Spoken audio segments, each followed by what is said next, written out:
I'd like to call this meeting to order, a special meeting of April 9th, 2019. We are going to do things a little different this time. There's a couple of things that we need to talk about in exec session that we will then come back out in public session to deal with in the public session. So we are going to leave and go across the hall for exec session for just a couple of minutes. Once we do that, we'll come back and run through the rest of the agenda at that time.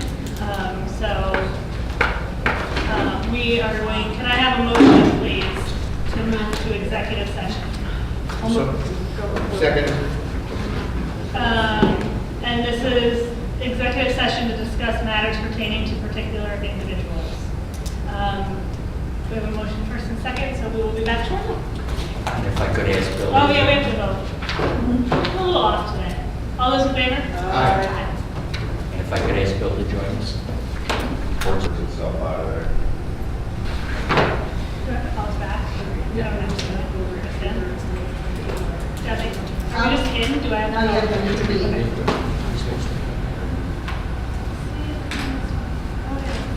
Can I have a motion to reconvene the special meeting? I move. All those in favor? Aye. Additions to the agenda, I have three. One came in this afternoon. I have a recommended action for a leave of absence, a motion to approve a leave, actually, those are just, I don't need to read those. Yes, you do. Or do I, right now? Okay. Yeah, 'cause But we're not voting on them right now. No, we're just saying go on. So we're adding, she's adding them to the Adding. agenda. we're adding them to the agenda, but I put them there because I didn't have another place to put them. Oh, okay, so we're adding them and then doing them at the Yes. same time? Mhm. All right, so we're adding three agendas, leave of absence, a long-term sub, and a resignation. So I need the recommended action is a motion to approve the leave of absence for Sheriff Follett for approximately 4 weeks, beginning April 23rd, as recommended by the elementary principal and superintendent. So moved. Second. All those in favor? Aye. I need a motion to approve Victoria Magonis as a long-term substitute on an as-needed basis at step 1 of salary schedule effective April 23rd through May 17th, as recommended by the elementary principal and superintendent. Move. Second. All those in favor? Aye. And I need a motion to accept the resignation of Jason Johnston as a cleaner effective tonight. No. Nope, the 19th, sorry. Today's the 9th. Effective the 19th, sorry, Jason. With sincere appreciation for services rendered to the district. Second. All those in favor? Aye. Next up is Matt for our budget discussion. Probably should.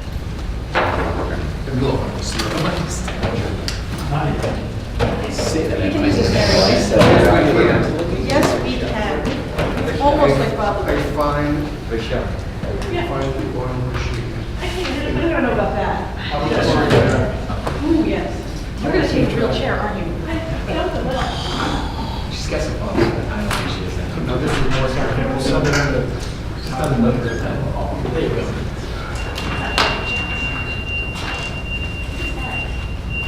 Well, Schubert. My boss. Oh, you're good.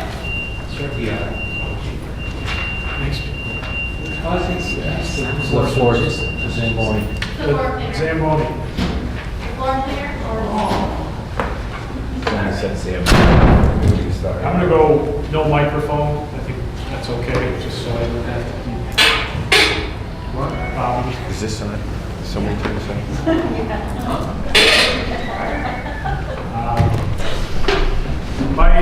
This should be fairly brief tonight. The first couple slides I'm going to go through are just an update, and then ultimately give you a quick overview, which I believe you probably just got some details on. But quickly, as far as these should be a review, these you should have seen before throughout the process. Our allowable tax levy increase this year, 2.84%. as Pete and I have been saying, we've been trying to come up with a budget that was both tax cap compliant and did not lay any people off. And we've done that. Really straightforward this year as far as the tax cap calculation. We did have some tax-based growth.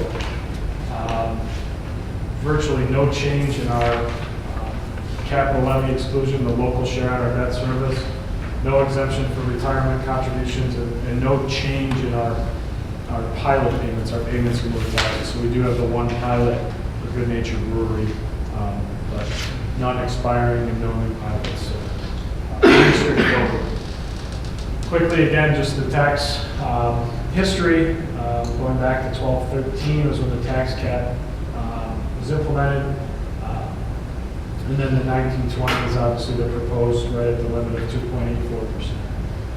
So when we look at the 1920 budget in looking forward to next year, our two main sources of revenue, the tax cap, if compliant, gives us about $210,000, a little over 208. And then our New York State Foundation aid increase of $99,000 or so. I want to take a little time on and talk about this a little bit. If you recall, based on the executive budget proposal that was released in January, our foundation aid increase was $73,000 or so.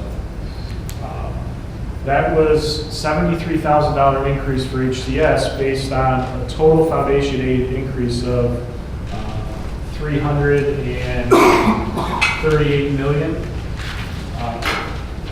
Last year, so a year ago at this time, when the executive proposal was released, we had an increase of $60,000 in foundation aid. The enacted budget essentially doubled the total pool of foundation aid, and our individual foundation aid run essentially doubled. So we ended up with a $120,000 increase from last year to this year. So I went on record numerous times. I was optimistic that we would hopefully, if the foundation aid doubled again, that we would see our foundation aid at least double for next year, which would be an additional $73,000.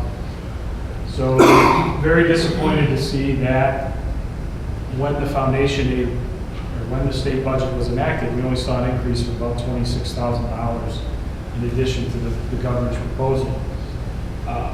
The foundation aid pool, the increase, again, was increased by 330, from 338 to 618, so not quite double, but a significant increase. So what happened? Last year, when the executive run was done, the additional money that was put into foundation aid was distributed based on the same formula that was in the executive run. And that's what has happened in recent years. This year, however, the additional money, so that increase from 338 million to 618, there were 10 different tiers that all the districts in New York State fell into one of those tiers. Tier J, or whatever Tier 10 was sort of a catch-all. Basically, if you didn't hit any of the first 9 criteria, you went into Tier 10, and whatever was left got distributed. I think, in looking at it, they kind of backed into the numbers. So they had the total number. There were certain criteria that they wanted to give more of an increase to. Just as an example, I'm not going to go through all of them, but increase in ELL population at a certain threshold. Increase in student poverty at a certain threshold. The big 5, so the big 5 cities got more of an increase. Any school districts that had all or part of their school districts in a small city. So why these tiers were created, I don't know. Could be from advocacy efforts.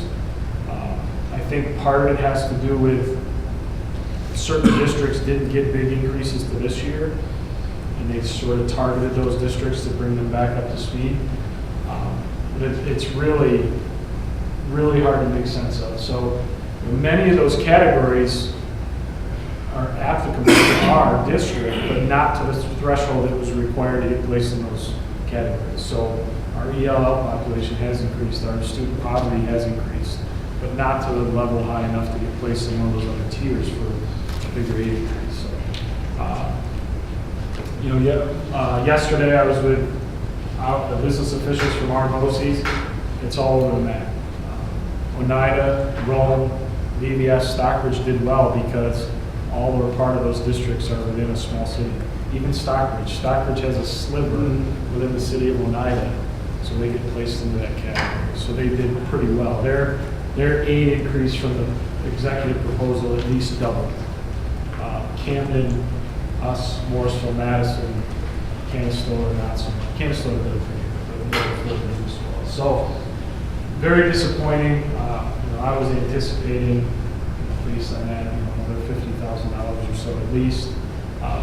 Also, just the fact that this year the state, both the Senate, the Assembly, and obviously the governor's office are all controlled by the Democrats. That was the first time, and historically the Democrats had pushed to fund public education more. But it really, the total education increase was the same from last year to this year. It was just more restructuring money, so competitive grants, that type of thing. So disappointing. If you look at the districts in our BOCES, if you look at the increases over a 2-year span, everybody's pretty close. So that's why I believe they were paying attention to what districts got last year, and they somehow put these mechanisms in place to, in their mind, even foundation aid will continue to be a challenge for us.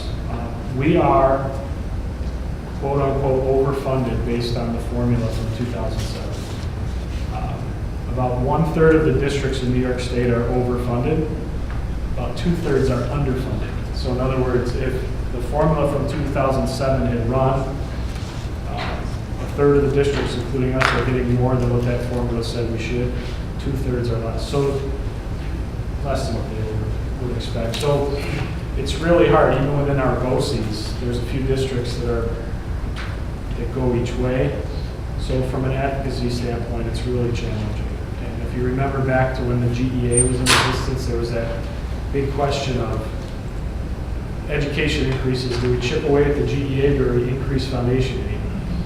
Wealthier districts or districts that have gotten wealthier, like us, always wanted to reduce the GEA rather than foundation. But now that that's gone, it's unfortunately anything that's formula based now with foundation aid, as seen with this year's governor's proposal, it's probably not going to be beneficial for us. So, other than that, everything was pretty much consistent. Slight decrease in our expense-driven aid is not enough to really impact the budget. We're actually starting to earn interest again on our deposits, which is a good thing. Rates have been so low for so many years. We've met with our bank and pushed them around a little bit. Actually have some interest earnings now, so enough that we increase the budget. Not significant, but it's worth noting. And then again, continued use of fund balance and reserves. So with that said, in order to attain the two objectives of being tax cap compliant and not lay people off, those two revenue sources, it wasn't enough. So with Pete and the principals, through our conversations and getting feedback, we will make some staffing changes under this proposed budget that led to significant savings. If you recall, the last time we met, we were at like $270,000 of a gap. And I don't want to say a deficit, it's not a deficit, but a gap in order to achieve what we wanted to. The first is a reduction of an administrative position. It's the most significant savings. Currently in this year's budget, we have 4 full-time administrators budgeted for elementary principal, secondary principal, director of PPS, and director of technology. This proposed budget would reduce that number to 3. And the restructuring of duties, and again, with Bill's appointment and the vacancy in the secondary principal role, we're able to do that through attrition because we have that opportunity. It also includes reduction of 2 full-time teaching positions. One of those currently budgeted in this current year is a full-time Latin teacher. Going back a year ago, our Latin teacher left us, moved on. We did not fill that position with a full-time teacher. Courses were being offered differently this year in alternative means, so that Latin teacher salaries in the budget would be coming out. And the second one is the salary of a retiring special ed teacher. So again, through attrition. All these are through attrition. Two instructional support staff. Again, one's a teaching assistant that's tied to Latin, and now that's being delivered this year. The other is an aide position. And then a reduction of, we currently employ, or we contract with BOCES for a 0.2 FTE, which is the equivalent of 1 day a week of tech support, network support that helps Chris out. Under this proposal, we would eliminate that FTE for BOCES. The FTE is expensive. It's about $100,000 for a full-time FTE, so 1 day a week is about $20,000. We feel we have a solution where we can utilize somebody that's already on our staff as full-time for about the same cost. So again, we eliminate the cost of the FTEs through BOCES, and we're able to, I think we're going to get more help in that area, which will be needed because of the administrative restructuring.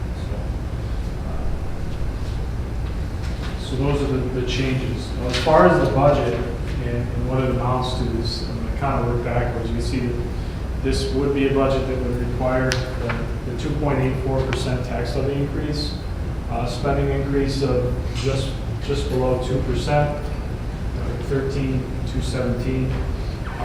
This is presented. We have to present our budget, report our budget in this. This is a mandated format, a 3-part budget: program, admin, and capital. You'll see an increase in each of the lines. This can be a little bit deceiving. You'll see that the admin line is going up the most. The salary for the savings from the consolidating the administrative position actually comes out of the program line, because it was the PPS salary, and that salary, because of who it was in the past and how it was structured, was actually in the program line. So this is a little bit misleading. So that the main savings is in the program line. The administrative services line is pretty lengthy. It may report on it in more detail, but that's everything from expenses incurred by the board, my office, superintendent's office, principal's offices, and then all the sort of non-instructional administrative components like liability insurance, legal fees, the BOCES administration and capital budget, which we are actually getting a big hit this year because the BOCES service, the BOCES budget, administrative and capital budget, is based on a figure known as our WADA. It's your reasonable weighted average daily attendance. It's an enrollment measure. It's a pupil count measure. And secondary students have a factor of 1.25 for each student. Because last year we had such a small senior class, we had 28 kids, just through attrition, by graduating that class and a relatively larger group coming into 9th grade, or 7th grade, our WADA increased. And regionally, the WADA continues to decline as enrollments decline. So as our WADA increases and other districts decrease, we take on a bigger share of that administrative budget. And a lot of these budgets, there's a base fee, and then you pay additional based on your WADA. So we're seeing pretty significant increases in our capital and rent budget simply based on the numbers. So, generally speaking, the year that those small grades came into the secondary, it was the adverse effect. So that's the package. That's the overview.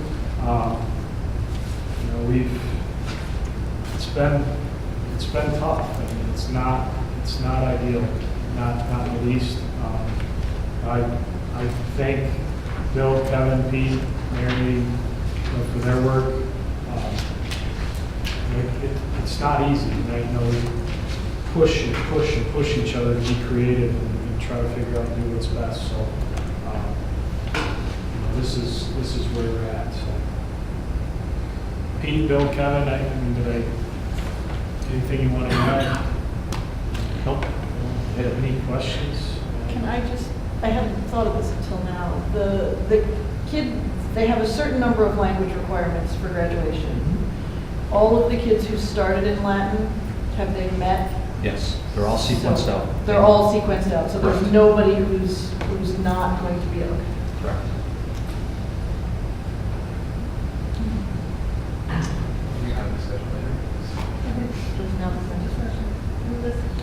That's it for my presentation. If there's questions, I can answer to the extent that I can. But if there's no questions, just discussion, I think you can.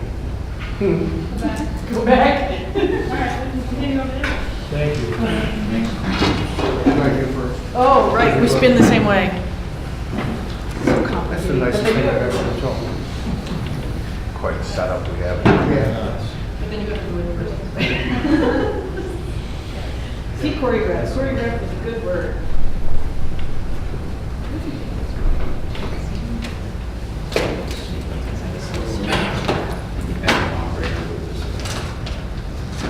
Thank you, Matt, and the administrative team for all your work getting the numbers where they were. And then we will now continue our discussion here on budget.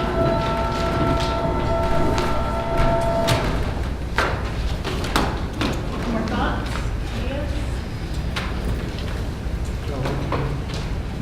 Yeah, just first of all, thank you to all the administrators. I think you've done really some excellent work with less than ideal conditions or pretty dire circumstances. I'm really disappointed we're in the budget position we are, but I don't think that reflects the job that you're doing in any way. In fact, I think that the fact that you've been so creative is fantastic, and I'm really happy to see that. But with regard to Latin, I have to say that for me, what's fundamental about this position and our job here is to ensure the best education possible for our students. That's fundamental. And so when I think about my own philosophy on what education is, for me, one of the greatest things that an education can do is teach students how to communicate. It teaches them how to communicate in all sorts of different ways. That can be through analytical reasoning, understanding numbers, through understanding how a science experiment works and writing about it, through interpreting art or reading a poem. But there's one way more than any other that really gets students involved in thinking about how communication works and understanding how it works across different cultures and in different ways, and that is through the study of languages. And we are at a moment in our country right now where the study of languages is being continually devalued. This has happened over the last few decades. And since the recession, especially in the early 2000s, the funding for languages has gone down and down and down. This has led to our country having a huge deficit in the number of teachers who are trained to teach languages, the amount of students taking language courses at high school and below at the primary level and at college levels, and really has been identified as a national security issue, one that is critical and crucial. We do not have the people to teach, we do not have students taking languages, we are increasingly a monolingual country. That is leading us to become also a monocultural country, meaning that we do not understand or appreciate other cultures the way we should.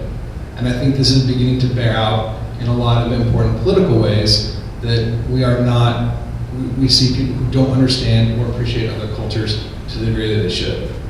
So again, I want to express my deep appreciation for an administrative team that I think has done some great things and gone to great lengths to make this work.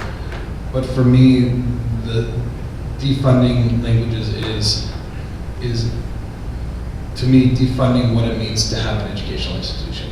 And studies have shown that when these language programs are lost, they do not come back. but studies have also shown that they are highly effective at giving students what they need. Latin in particular, there are studies showing that students, regardless of their economic situation, when they study Latin, they have higher graduation rates, they have higher success rates, they go on to do better things and have better positions in society. And so those things for me are fundamental. I know we're in a really difficult situation, and it's really hard to say we can keep everything we want, and I know that that's not possible. So again, I don't blame anybody except for people in Albany, but nobody here in Hamilton. But I just have to say that for me is a fundamental issue to what it means to have an educational institution.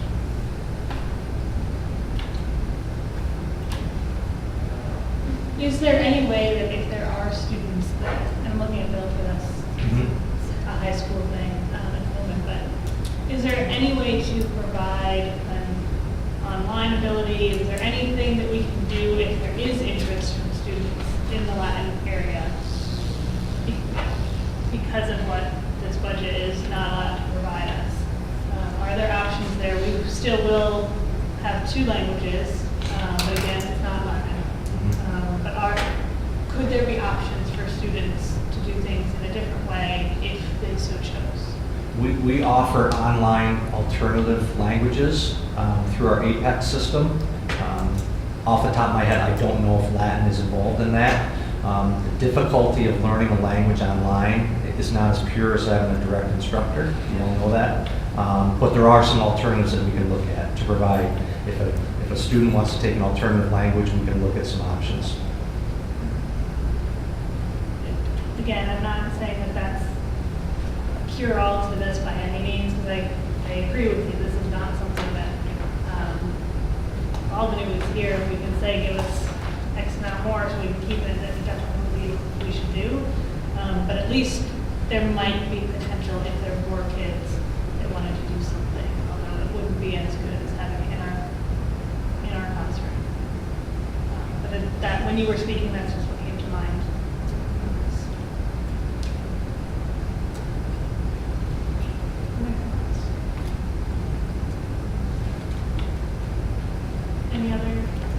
Any other items through what Matt talked about that we would like to cover before we move to the next motion?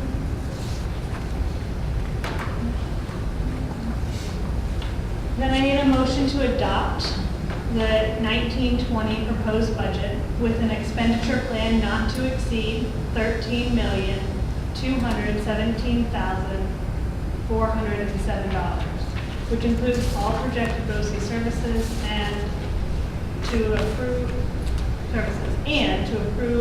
a bus proposal for 2 passenger buses at an estimated maximum cost of $180,000.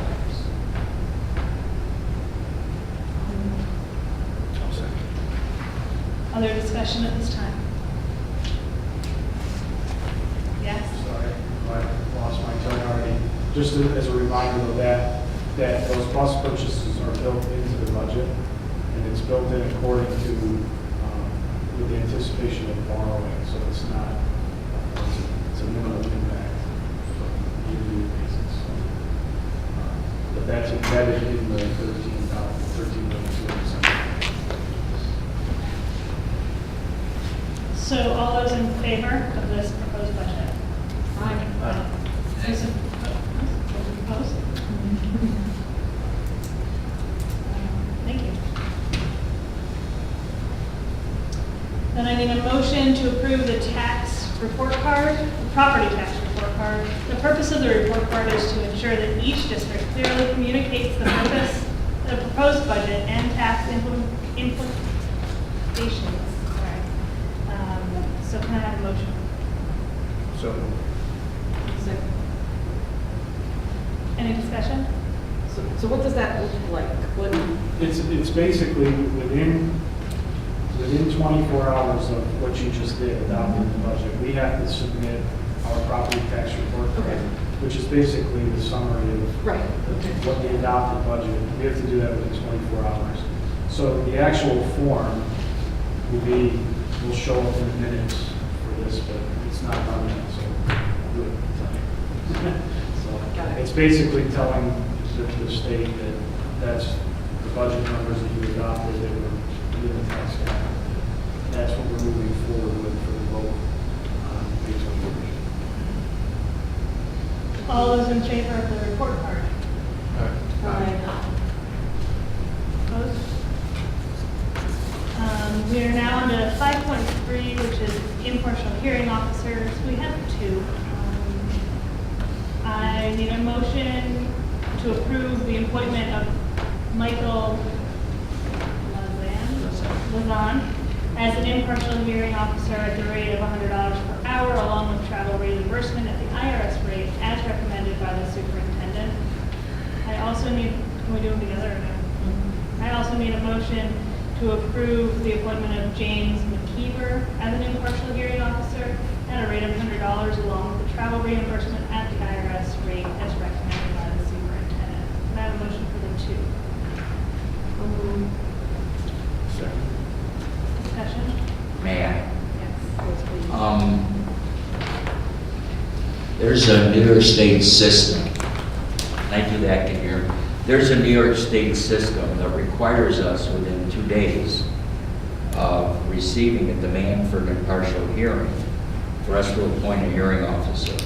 I've researched this. I do have the authority to appoint. So I've met the 2-day requirements for both of these hearing officers. Went through the process with Albany, did appoint. We are working with our attorney in this matter, and the rest of it is pending or current litigation, which I will then fill you in more deeply in an executive session. Let it be said that we are complying with the state ed requirements. We comply with the reporting necessary to meet those requirements, and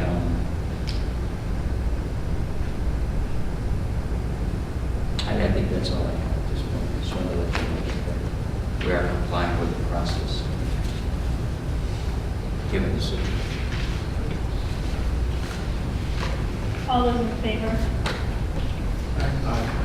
Opposed? Next is 6.0, which is school board evaluation discussion. Last meeting, I handed the board, Pete and Bill, this document. And what I wanted to do tonight was not start the actual evaluation portion, but I wanted us all to be prepared tonight to start a discussion. For as I started going through it myself, I realized that that's a great plan of action that it starts in the summer. So if we go to page 6, there's a suggested timeline. And I think that by starting the discussions now, it will put us on track to follow this. Of course, we can adjust it slightly as well. The only holdup in my mind while I was going through this was we have new people coming, right? We have a new superintendent in 4 weeks. We have 2 open board positions.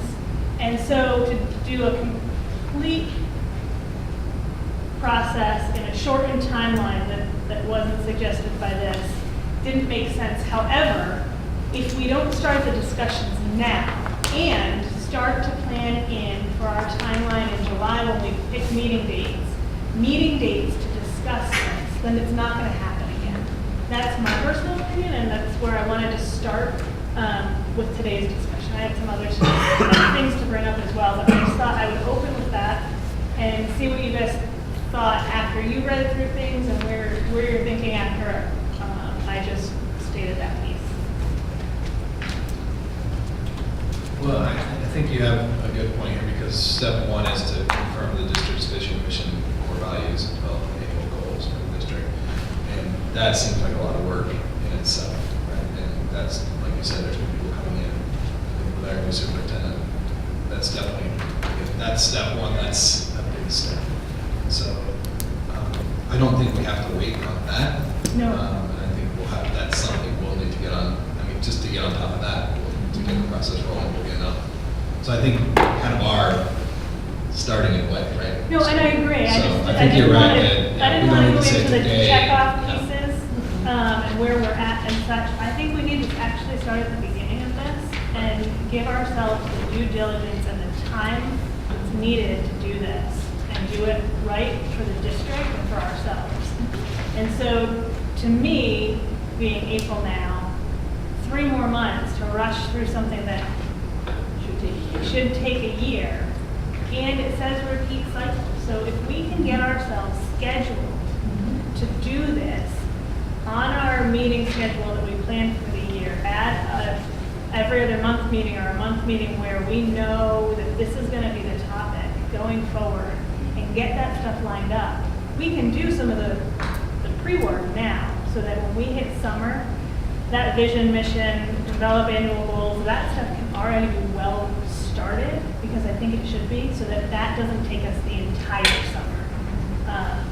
We only meet once or 3 times in the summer, right? I mean, we're not going to meet 8 times, we're not going to meet once a week. So anything we can do to prep ourselves to get to that step so that we are ready in July, I think that would be really good. But also allowing a little bit of leeway for that July meeting for the new people to have the ability to have some say in things as well.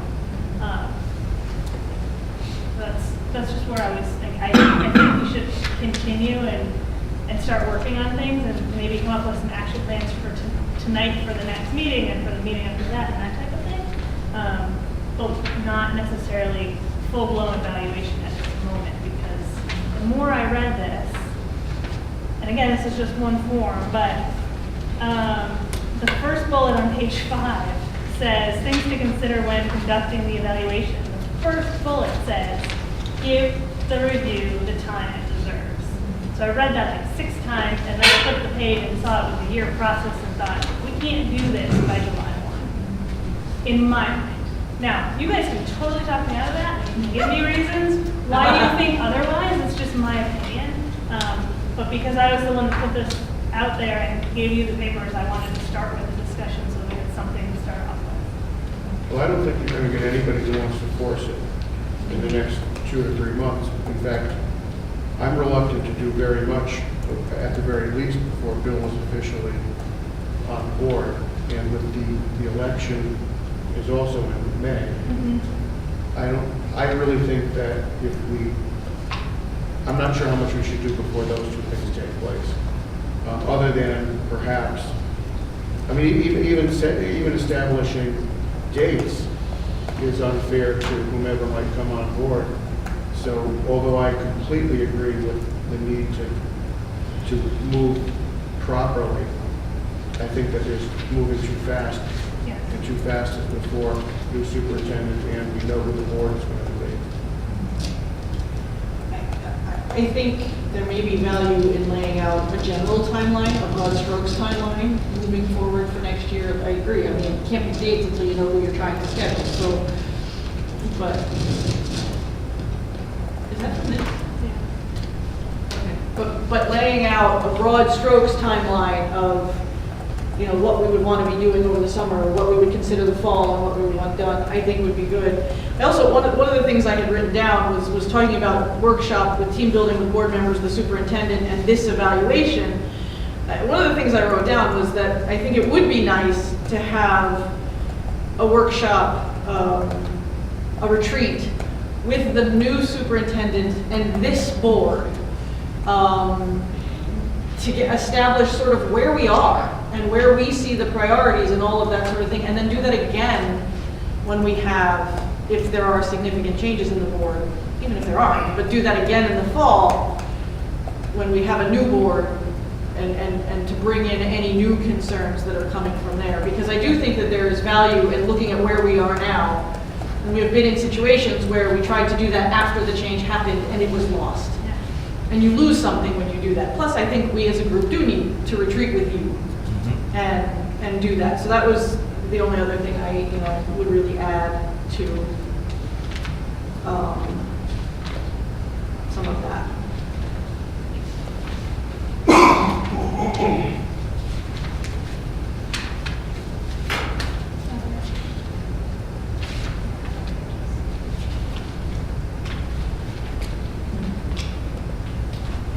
I think the other thing that I had, it was on page 13, it just talks about the SMART model.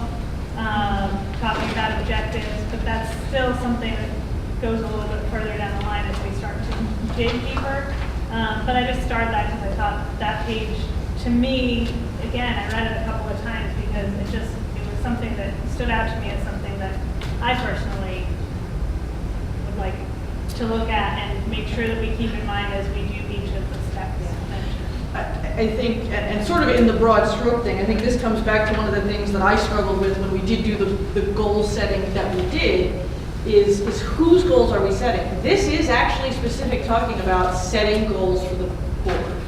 For us to achieve, for us to, and some of that is professional development for us. When we talked about goals, I said one of my struggles is, are we setting goals for us? Are we setting goals for the superintendent? Are we setting goals for the district? And are those different? And to some degree, I think they are.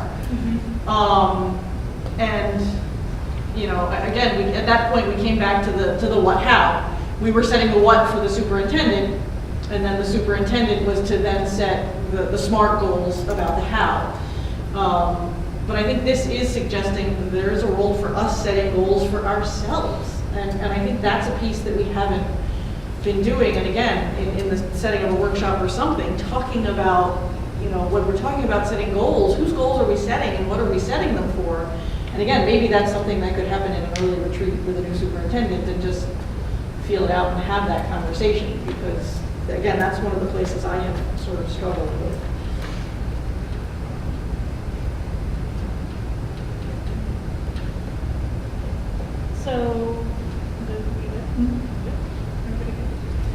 So maybe a next step could be, what's our day of our next meeting? 23rd. When we come to the 23rd meeting, we can look at dates for a May retreat possibly.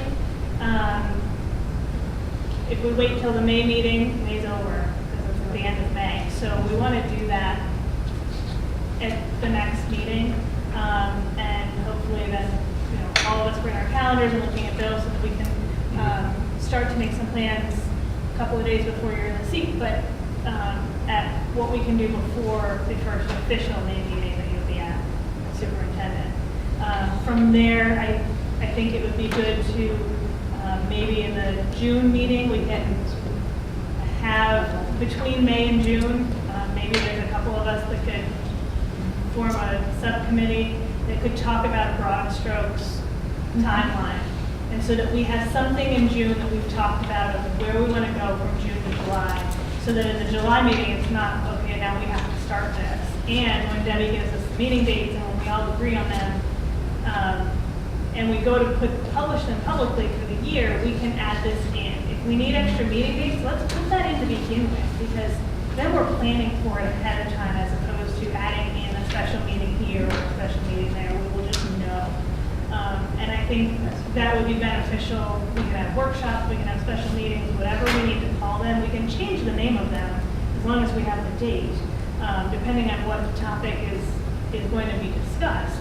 But I think it would be good for us and for the public to know that we are serious about going through this evaluation and planning for it finally, as opposed to waiting till the end of the year and saying we forgot it again.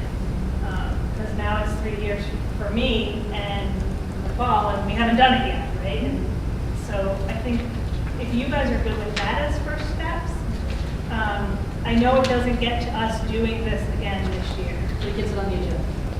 Right, and I was struggling at home going through this and saying, like, we had said we wanted to do this year, but by the time the process of hiring a superintendent happened and such, now we're here. But if we plan for it to go forward, even if something wonky happens, which I hope next year is not a wonky year by any means, but at least we've already planned in our time and we know ahead of time that this is something that needs to be important.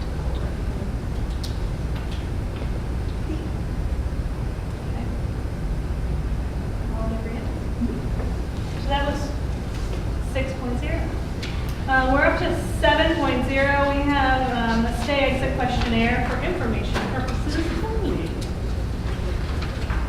Just very quickly, I did get feedback from HTA Advisory. Got feedback from the administrators, got feedback from a couple of board members as to how we might strengthen this, make this different, and so on.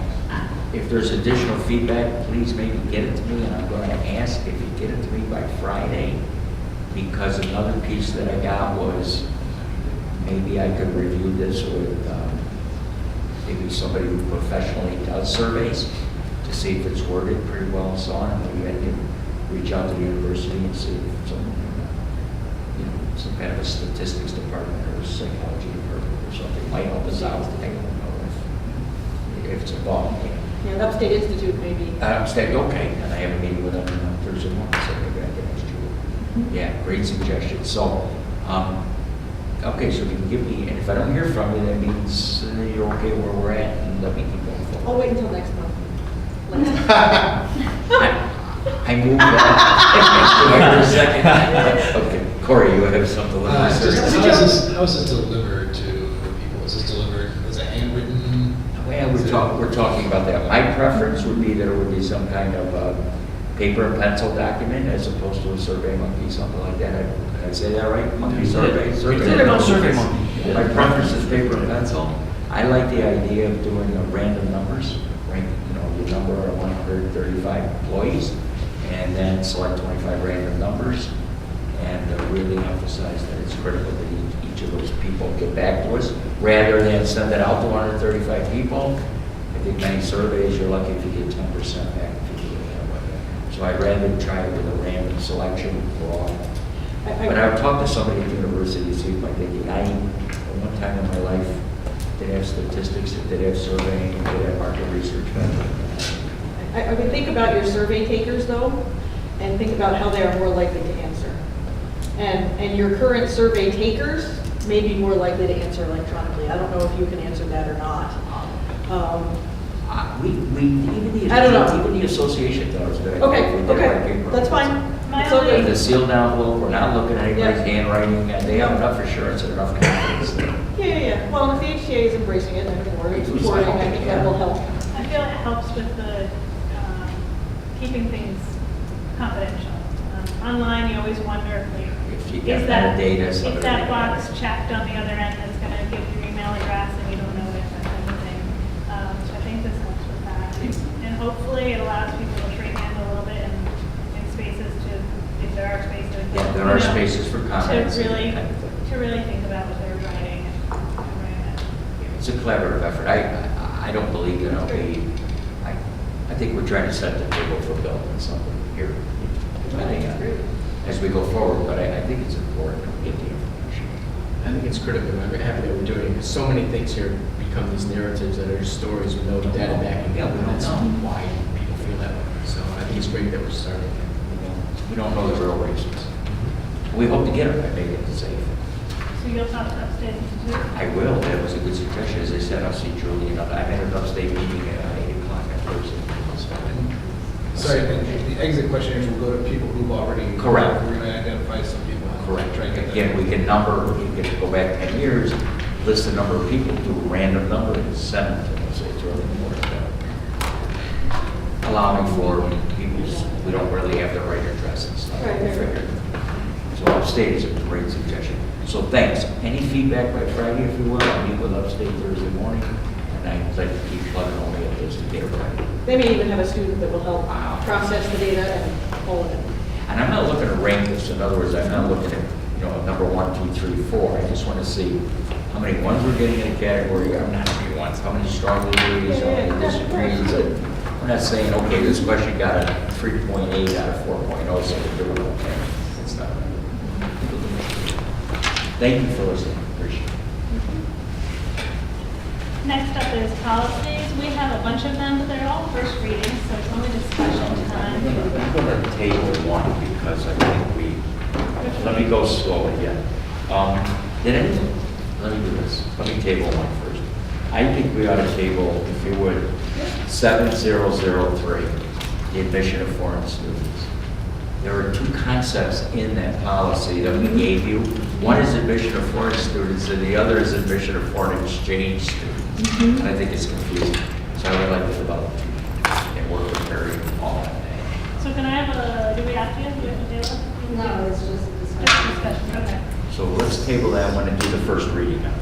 All right, so 7002, admission of non-resident students. Any discussion there? So the changes are in blue. Yes, but I also got some feedback from Harry and Paul earlier tonight, so if you see something you want to give me feedback on, feel free. But yes, the only change to our current policy is in blue, in the middle of the Roman numeral 3A, and then at the bottom, D. So is it, so that the blue at And then E5 Mhm. is who is denied continued attendance for either an academic or wait a minute, Academic disciplinary. or disciplinary. Should have been or. Yes, So it is. so what's the significance of it, what's an academic disciplinary reason as opposed to an Academic academic reason? or, should be or. Yeah. An academic reason or a disciplinary reason. Which is how it read originally. It says, now it says for either an academic disciplinary reason or disciplinary reasons. Oh, no, it should either be an academic reason or a disciplinary. Okay. That's That's what going it to be said fixed, before. good catch. So the either and is. We'll fix I think there's just an extra disciplinary. Yeah, there's an Yes. extra disciplinary. Thank you. And then number 7, model. Because that's going to be in the other. Correct. And then it'll renumber number 8 this time.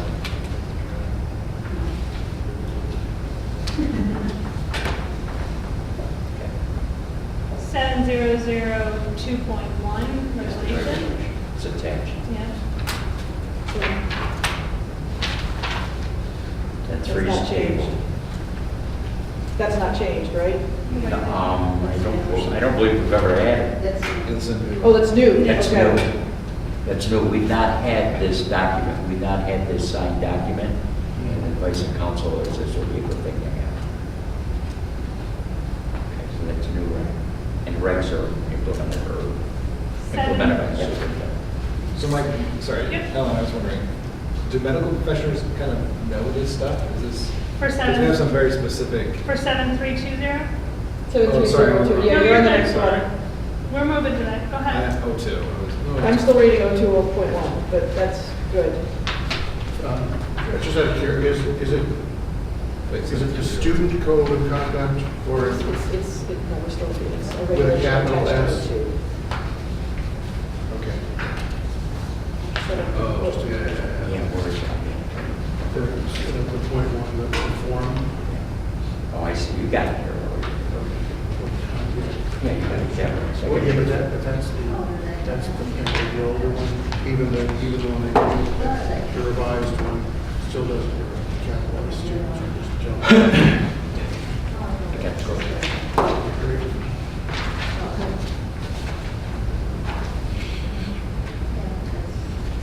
Yeah, I skimmed these, I did not get a chance to read these. They're- Well, it's the first Trust me, read. Harry did.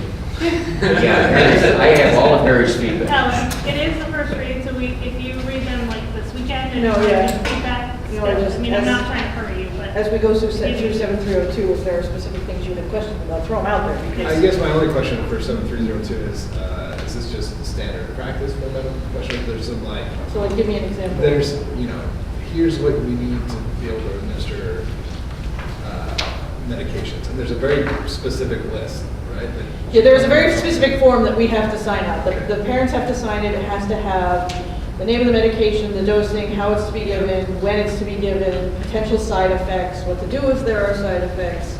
I guess I would just want to make sure that Mhm. what your forms are, that medical professionals have, they match this. And So that we're not missing. And our school something. nurse has gone through this policy. Yeah, Okay. again, Yeah. it comes to 7302.1, I believe, one of the regulations. And the school has forms, but in the day and age of electronic medical records, we're using our own letters, and as far as I know, there.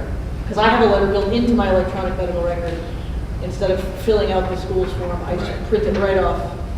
Actually, the child's well-child check at the bottom has the option of adding the medication letter right into it. So there's several different ways I can do it, and I rarely use this form anymore, but that's fine. It's good to have, you need to have it. But if it's not something that's used, do we need to put in a notice? You still need to have it. You still need to. I know we need to have it, but do we need to have a note that says, or an approved medical note from the doctor? I don't think the policy says, again, I haven't read it in detail, so I don't know if the policy says it has to be this form. Let me tell you what here. you're looking at a current policy that has been restructured under student medications, okay? So it's reformed. The nurses looked it over, we captured everything we should have. Are your questions dealing with 7302.1, 2, and 3 forms? So again, we got these as from our policy advisors that this is the way we ought to go as a district. So I would say And I don't know everything here. I don't know if it matches a doctor or a hospital. Everything here seems totally fine. and Yeah, legitimate. I know what your question is, and I don't The know what policy- doctors and hospitals do. We're in a community that's small enough that we could just ask the doctors. The Is policy, this what matches? 'Cause I don't want a kid to come in and we have to say, well, you didn't check this box. oh, don't worry, the state's already doing that with the physical form. Yeah. Oh my God, oh gosh. I'm just concerned, I know, but I'm concerned that I don't know what hospitals and doctors. No. I think That's what your I'm worried question about. is, does the policy say that you have to use this Right. form? Do And we it does have to not. use It does not. The Does first not. sentence So says, that's what I was. it says, at minimum, the written order will include. So it says you need a written order and it will include. It does not say Yeah, so it does has the to be minimum. this form.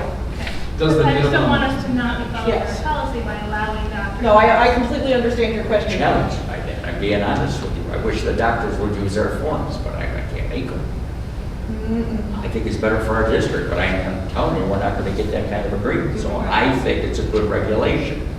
There's nothing that prohibits the provider with giving us the information. Okay. But I would just want to make sure that Ellen has a chance to say, She's No, gonna our do- forms I heard never she's gonna say do what this. she's gonna do as a provider. And our forms have all of the same information. okay, that's my question. Um, That's what. Yeah. Our forms have all the same information. So now we are to 8700, animals in school, study, handling, and care. And 8701, animals in school, instructional purposes. And we might as well throw in 8702 and 8703, since it's service animals and school, animals in school therapy. Let me try this. In general, we are trying to get a handle on animals in school. We know that service animals are allowed with certain conditions being met. We know that teachers and other professionals in the school can use animals as a part of instruction. We know that. We allow that. So I was trying to formalize it in policy to cover those things. And those are the first three policies. The hardest one here deals with therapy animals or comfort animals. We are not legally required to allow comfort animals. So we've tried to address it, that if there is a trained animal, and as long as it doesn't become a part of a student's IEP, because we're not required to do that under IDEA, we are not required to provide comfort animals to students. It's totally our discretion. Talking administratively about should we allow this or not, it was kind of a consensus, as long as it's totally within our discretion. And there are some, and this is policy 8703, even though we're not legally compelled to do this, there was not a consensus administratively that we ought to prohibit it. That we ought to just exercise the discretion, given the terms that are outlined. I mean, I have all of the legal opinions on this stuff, but we thought in 8703, if there's behavioral training of the dog, if there's this, if there's that, that we could allow it if we want. So that's the one that's discretion. The others are. Any other comments on it? This is a hard subject. But we allow it. Just that I didn't know that there were service miniature horses. Yes. Yeah, that's an interesting, Pass that on. and the medical profession, I was gonna say, the hospital policy? the medical profession can Has speak miniature to this. horses in it, too. Absolutely. We just updated the hospital policy. They have the in best last 6 lobbyists months. in the state. Yeah. Because I couldn't imagine. The rats and It came through on the Big hospital lobby's not policy, so it said strong. miniature horses. I was like, what? No, and all I'm saying, I'm not making this up. The problem with this, we're going way to the weeds here. The reason that pigs aren't included in this is because there's religious representations of pigs being some cultural ideas of that. But I have to say, whatever the lobbying group is for miniature horses, they are powerful. Because they are included in everything. Nursing homes, hospitals, doctor's offices. It's state law, I looked at the New York state law, is It what is. I looked at, It's and it the says only- dogs and miniature horses. Yep, I was like, we smile. but it's, good for street. yeah, they did. So again, any feedback on the policies, if you see some wordsmithing, if it you might- see some wordsmithing, if you see some questions or feel, The one you took off about the foreign students, and exchange students, yeah. but I'm going to give you this Yes, note thank you. because that did not happen when I had an exchange We student. gotta figure things out. I'm just saying. And we had a conversation about that just before the board meeting. Yeah, So yeah. we gotta get it straightened out. Yeah, so that's why I just wanted to share, that was my feedback on that one. So I'm gonna put it Share it out. now. I can call you if I need to. Okay, yeah. All right, so now I'm going to add in a new section, and it's too late to do it, but I'm going to do it anyways. We didn't have a public comment section. We did. Special meeting, I guess we don't know, but I wanna say something publicly before you. But you did put it on the agenda, so I think if it's on the agenda, I think we have, It's not on the It's agenda. it's not. And there's no Okay. superintendent's report either. Okay. But I want to thank Jen Jones and the PTA for the wonderful job they did getting people out to take our tests. I want to thank Yay! Jennifer, I really do, I mean it, Jen, thank you so much. Our participation rate, I think we're going to do a full report, Kevin's not, we'll do a full report too. But it looks as if our participation rate went from around 61% to 75%. 75. And a big, big shout out to you guys. Thanks so much, Jen. Now the call, you can involve. So, you can. Does anybody want to come down for public comment period? So I guess we didn't need Look it. at the 2-3 public people. Exactly. Well, we offer. All three of you. So at this point, I need a motion to adjourn to executive session to discuss current and pending litigation. We will. And personnel matters. And personnel matters. And we will not take We it. will not take action. We are going to move to the superintendent's office for that meeting since there is no action afterwards. Thank you all, and I need a motion. Oh, All those in favor? Aye. Adjourned. so I will review the medication Well, not policy adjourned, to but the best of adjourned. my ability. All right. Thank you for being on. Yeah. Yeah. All right, let me